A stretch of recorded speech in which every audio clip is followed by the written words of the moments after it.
Lietišķo cilvēku apvienība.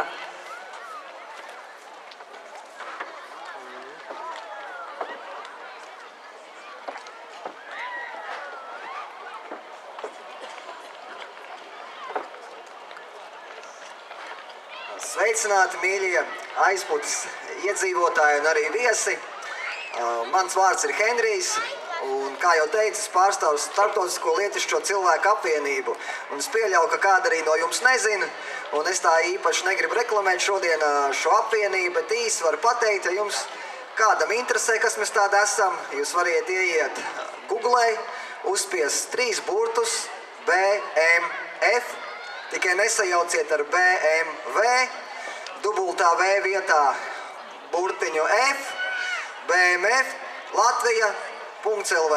Un tad jūs redzēsiet, kas mēs tādi esam. Un man tiešām ir liels prieks un arī gods, ka es varēju šeit būt šajos jūsu brīnišķīgajos svētkos. Un mēs, kā visi uzņēmēji šajā apvienībā, gribētu nodot jums sirsnīgu sveicienu un pateikt, ka mēs jūs visus ļoti, ļoti mīlam.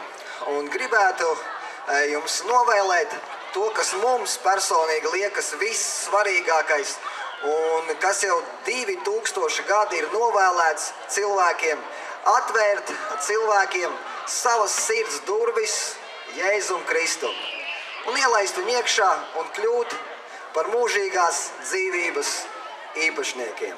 Lai Dievs jūs svētī. Paldies! Paldies! Reiz Debrā atbalsojās skolas zvani, kur vecais pilskalns skuma pamalē. Vai tiešām tu vairs negaidīsi mani?